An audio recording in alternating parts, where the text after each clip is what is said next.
And until you start to realize your own self-worth, your own self-love, your own self-esteem and your own self-image, you'll have problems.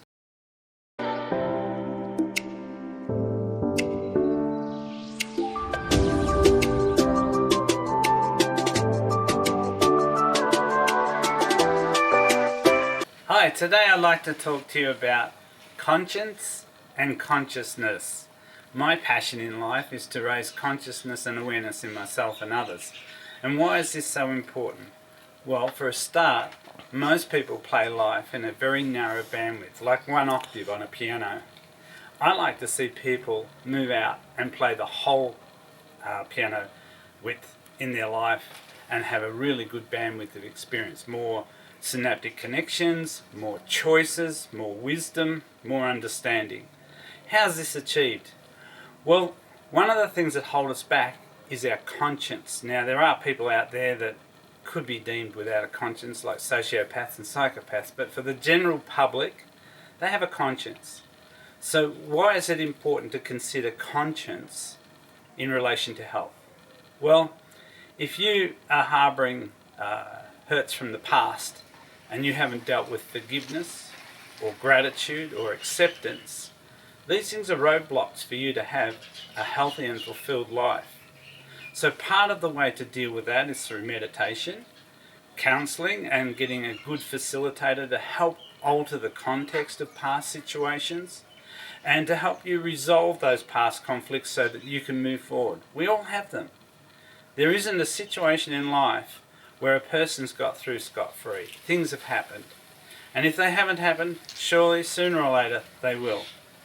So coming to terms with your health through consciousness and awareness is a discovery process where you start to look into what makes you tick, what makes you happy, what makes you fulfilled.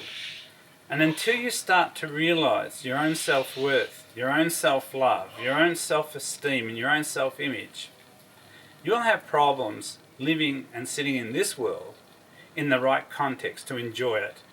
So one of the things that can make a really powerful shift in your life is identity. What do I mean by identity? Well, we see ourselves with a particular identity. I am a smoker, a non-smoker, a drinker, a non-drinker, I'm a loser, a winner. Whatever the case that you say to yourself, you have to remain congruent to some degree with those beliefs. Now, if they're limiting or negative or downpulling, you're going to be fighting against yourself before you even get out there and start to fight against life or deal with life or embrace life. So I would really seriously recommend to consider your identity and have it frameworked or structured in such a way that it empowers you and moves you forward. For instance, for me, I decided several years ago that I'm going to be a supreme world-class athlete.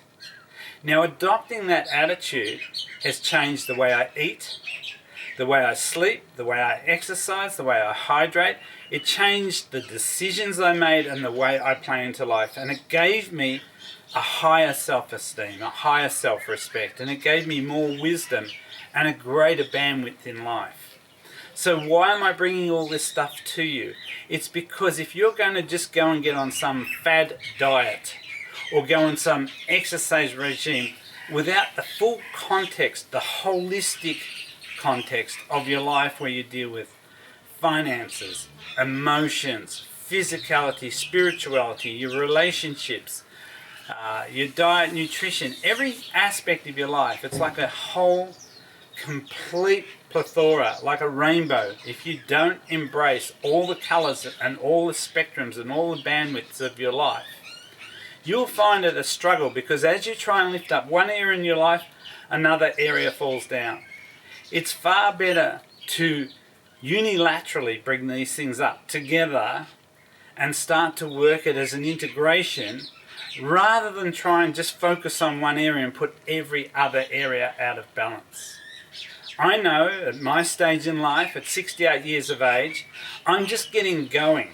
I'm just realizing that when I reach 80, I can be more healthy, more awake, more aware, more spiritually inclined, more financially improve my situation, because I'm making better choices and better decisions because I've now gone to the place where I'm investigating my life. If only I could know then what I know now. Well, I know it now, which gives me the opportunity to structure my life in such a way that I don't have to invest in things that don't bring me some sort of sustenance, some sort of future, some sort of outpouring. Now, as I mentioned, I have a passion for raising consciousness and awareness in myself and others. Why is this so? I see that through ignorance, which is the only sin in my view, that's why do we do these things, but through ignorance, a lot of people are suffering when they don't need to. And it's so wonderful to see that when you can recontextualize a person's identity moving forward, and you can change the submodalities and meanings of what happened in the past and the context, that people can have an optimistic future, because living into an optimistic future is the way to go. So this was a brief little sojourn into spirituality connected with health, to embrace your conscience and your consciousness and your awareness.